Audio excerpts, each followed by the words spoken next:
जत 24 न्यूजमध्ये आपले स्वागत आहे. नमस्कार, मी मच्छिंद्र बाबर. आपण पाहत आहे जत 24 न्यूज. खासदार माननीय विशाल दादा पाटील आज भोगदा ब्रेकथ्रू समारंभासाठी आवर्जून उपस्थित असलेले आपल्या राज्याचे मंत्री, जलसंपदा मंत्री माननीय नामदार राधाकृष्ण विखे पाटील साहेब, मंचावर उपस्थित असलेले आपल्या जिल्ह्याचे प्रतिनिधी आमदार माननीय सदाभाऊ, माननीय आमदार इद्रिसभाई नायकुडी, माननीय आमदार गोपीशेठ पडळकर, माननीय पृथ्वीराज बाबा देशमुख, माननीय खाडे मावशी, उपस्थित सर्व जिल्हा परिषदेचे, पंचायत समितीचे सदस्य, मान्यवर, या ठिकाणी मिरज तालुका, कवठेमंकाळ तालुका व जत तालुक्यातून या ठिकाणी उपस्थित असलेले सर्व शेतकरी बांधव, बंधू भगिनी, मित्र, सर्वात प्रथम तर मंत्री महोदयांचं मी आभार मानतो की आपण या ठिकाणी उपस्थित राहिला आणि या दुष्काळी परिसराला आज पाणी मिळत असताना तुमच्या हस्ते हा कार्यक्रम आपल्याला घेता आला. अर्थात गोपीशेठांनी सांगितलं की 83-84 वसंतदादा मुख्यमंत्री असताना खऱ्या अर्थानं या म्हैसाळ प्रकल्पाला मंजुरी मिळाली होती.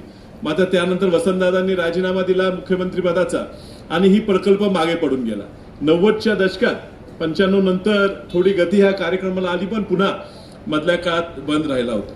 या ठिकाणी मोठा परिस्थिती निधी ह्या प्रकल्पाला देण्यासाठी पैसे कमी पडत असताना प्रतीकदादा पाटील ज्यावेळी केंद्रीय मंत्री झाले तर ह्या म्हैसाळ व टेंभू प्रकल्पांना जल आयोगाची मान्यता मिळाल्यामुळे म्हैसाळ प्रकल्पाला केंद्रीय सरकारच्या AIBP योजनेअंतर्गत जवळजवळ 1000 कोटीचा निधी हा काँग्रेसच्या दिल्ली सरकारने मंजूर केल्यामुळे 2013 साली जत तालुक्याच्या बिन्ना तलावात आपण पाणी सोडू शकतो.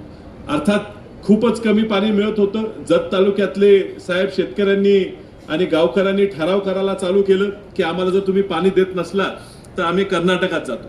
आणि त्यामुळे खूप जनरेट्याचा पाठिंब्यामुळे ह्या ठिकाणी सरकारने त्यावेळी निर्णय घेतला आणि जवळजवळ 900-950 कोटीच्या ह्या 2 योजना, एक पाणी जतमध्ये न्यायचं आणि पुढे वितरित करायचे, 2 योजनेचं टेंडर झालं आणि पैसेही तुम्ही चांगले उपलब्ध करून दिल्यामुळे काम चांगल्या पद्धतीने सुरू आहे. मात्र जत तालुक्याचा भाग धरत असताना साहेब फक्त 38%च ह्या प्रकारे इरिगेशनचं पोटेन्शियल या ठिकाणी कव्हर करण्यात आलेलं आहे. आणि आता आमदार साहेबांनी सांगितल्याप्रमाणे ह्या ठिकाणी 3री पाईप आणि ही होण्यासाठी जल आयोगाची मान्यतेची किंवा त्या पाणी वाटपाची काय अडचण असली तर आम्ही आज देश पातळीवर बघत असताना जर आपण कर्नाटकाचा प्रश्न बघितला तर कर्नाटकात कुठली स्कीम डिझाईन करत असताना ते फक्त 150 दिवसासाठीच प्लॅन करतात.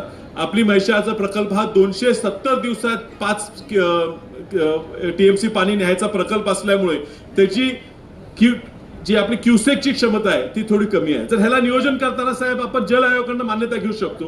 टेंबूचा प्रकल्प पुढे गेलेला आहे, ह्या जल आयोगाच्या मान्यतेचा अजून प्रस्ताव गेलेला नाही. तो पाठवत असताना तो जर 150 दिवसात 5 TMC पाणी न्यायचा आपण जर प्रकल्प केला तर ह्या ठिकाणी कमी वेळेत जास्त पाणी येता येईल. आणि ज्यावेळी पुराची परिस्थिती आमच्या कृष्णा नदीत होते त्यावेळी पुराच्या काळात अतिरिक्त दिवस तो योजना पुराचा असल्यामुळे चालवून ह्या ठिकाणी जास्तीत जास्त पाणी देता येईल. ह्या तालुक्याचं, जत तालुक्याची पाण्याची जी वॉटर लेवल आहे, ग्राउंड लेवल आहे, ती खूप खाली गेलेली आहे साहेब. 1000 फूट सुद्धा बोर मारली तरी पाणी लागत नाही. त्यामुळे येणाऱ्या ह्या पावसाळ्यात आपल्याकडनं जर हे त्याच्या आधी हा स्कीम पूर्ण करून पावसाळ्यात सुद्धा जास्तीत जास्त येणार आहे त्या पाईपलाईन मधून सुद्धा जेवढं जास्तीत जास्त पाणी त्या ठिकाणी आपण देऊ शकू, त्यातनं ह्या ठिकाणचं वॉटर टेबल जे आहे ते थोडं वर आलं त्या पर्क्युलेशनने पाणी सगळीकडे पोहोचता येईल. साहेब ह्या बरोबर आपण आता आलायच म्हणून या आमच्या डोंगरवाडीच्या इथं डोंगरवाडी, कुकटोळी, खंडराजुरी, गुंडेवाडी, भोसे, शिंदेवाडी, खरशिंग, अलकुट, बनेवाडी, योगेवाडी हे परिसर अजूनही पाण्यापासून वंचित आहे.